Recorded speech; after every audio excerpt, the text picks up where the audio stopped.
6 जून 1674 ची ती पहाट दुर्गराज रायगडावर हजारो लोकांची नजर एकाच जागेवर खिळली होती। 32 मन सोन्याच्या सिंहासनाकडे जाणारे राजे पाऊल टाकत होते आणि नेमका त्याच वेळी तिथे उपस्थित असलेल्या एका गोऱ्या अधिकाऱ्याचा काळजाचा ठोका चुकला होता।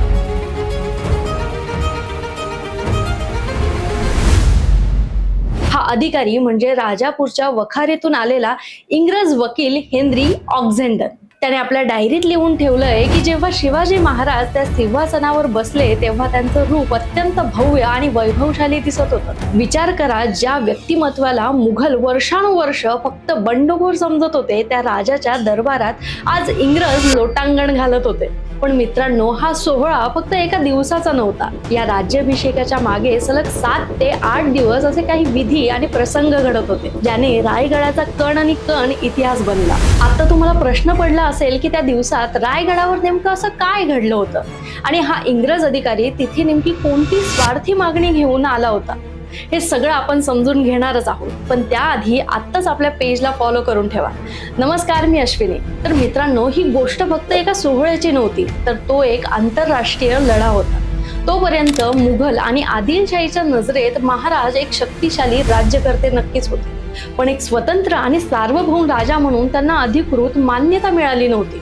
महाराजांना कोणाच्या दयेवर नाही तर स्वतःच्या बळावर राजे व्हायचं होतं, जेणेकरून इंग्रज आणि डचांसारख्या परकीय सत्तांना स्वराज्यात व्यापार करताना मराठी राजाचे नियम मानावे लागतील। हाच इंग्रज वकील हेनरी ऑक्झेंडन तिथे एका मोठा व्यापारी तह करण्यासाठी आणि राजापूरच्या वखारीत झालेल्या नुकसानीची भरपाई मागण्यासाठी आला होता। पण महाराजांनी बजावून दिलं की इथे व्यापार फक्त छत्रपतींच्या नियमांनुसारच होईल। रायगडावर हे सगळं सुरू असताना हेनरी ऑक्झेंडन फक्त एक पाहुणा नव्हता, तर तो प्रत्येक घडामोड आणि प्रत्येक विधी आपल्या वकिलातीच्या नजरेने अतिशय बारकाईने पाहत होता, कारण त्याला समजत होतं की आज ज्या व्यक्तीचा राज्याभिषेक होतोय उद्या त्याच्याशीच व्यापाराच्या अटी ठरणार आहेत। या सोहळ्याची शास्त्रोक्त सुरुवात झाली ती 29 मे 1674 ला। या दिवशी महाराजांचा मुंजविधी पार पडला आणि त्यानंतर तुलादान म्हणजेच जिथे महाराजांना सोने, चांदी, नाणी आणि साखरेमध्ये तोलून हे सर्व धन प्रजेत वाटण्यात आले,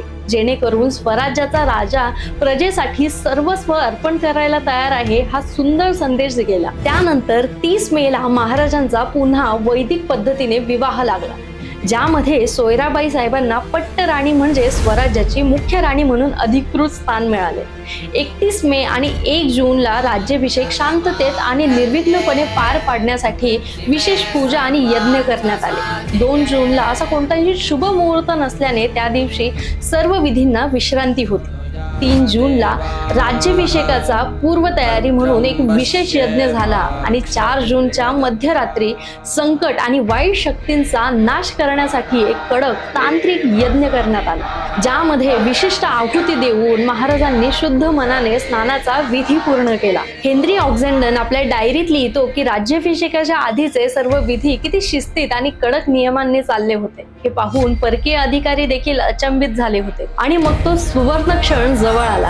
5 जूनच्या सायंकाळपासून मुख्य राज्याभिषेक सोहळ्याच्या धार्मिक विधींना सुरुवात झाली आणि 6 जूनच्या पहाटे महाराज शुभ वस्त्र परिधान करून 32 मन सोन्याच्या नवरत्नांनी मढवलेल्या सिंहासनाकडे निघाले। संपूर्ण रायगड प्रौढ प्रताप पुरंदर क्षत्रिय कुलावतंस सिंहासनाधीश्वर छत्रपती शिवाजी महाराज की जय या घोषणांनी दुमदुमून गेला। काशीहून आलेल्या गागा भट्टांनी महाराजांच्या डोक्यावर छत्र धरले आणि एका स्वतंत्र सार्वभौम मराठा साम्राज्याचा अधिकृत उदय झाला। हेच ते दृश्य होतं जे पाहून इंग्रज वकील हेनरी थक्क झाला होता। सिंहासनावर बसताच महाराजांनी सिद्ध केलं की ते फक्त नावापुरते राजे नव्हते, त्यांनी तात्काळ मोगलांची नाणी नाकारून स्वतःची होण आणि शिवराई चलन सुरू केले आणि मोगलांचे हिजरी कॅलेंडर बंद करून स्वतःचे राज्याभिषेक शक हे नवीन कॅलेंडर सुरू केलं। हा परकीय सत्तांच्या जुलमी व्यवस्थेवर महाराजांनी केलेला सगळ्यात मोठा कायदेशीर प्रहार होता। पण रायगडाच्या या आनंदाला काही दिवसातच गालबोट लागलं।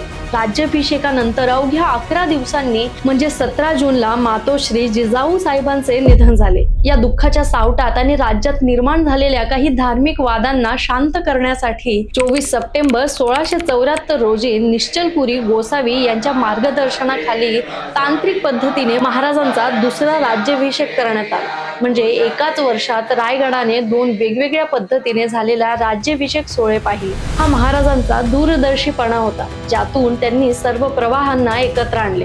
थोडक्यात काय तर रायगडावर घडलेला हा इतिहास आणि इंग्रज वकील आपल्याला हेच शिकवतो की स्वराज्य सहज मिळत नाही, तर तो चालवण्यासाठी कायदेशीर लढा, धार्मिक मान्यता आणि परकीय सत्तांना झुकवण्याची ताकद या सर्व गोष्टींची गरज असते. महाराजांनी केवळ शस्त्र चालवले नाही, तर त्या काळातील संपूर्ण जागतिक राजकारण बदलून दाखवलं. आपण इतक्या वर्षानंतर जेव्हा हा राज्याभिषेक दिवस साजरा करतो, तेव्हा रायगडावर तसाच जल्लोष पाहायला मिळतो. तिथल्या प्रत्येक दगडामागे असलेला हा जागतिक संघर्ष आहे. महाराजांचा हा व्यवस्था बदलण्याचा आणि परकीय सत्तांना आपल्या अटींवर झुकवण्याचा विचार तुम्हाला किती महत्त्वाचा वाटतो, कमेंट करून नक्की सांगा. आणि अशाच ऐतिहासिक माहितीसाठी आपल्या पेजला आत्ताच सबस्क्राईब करा, कारण विषय कोणताही असो, आपला मुद्दा भारी आहे.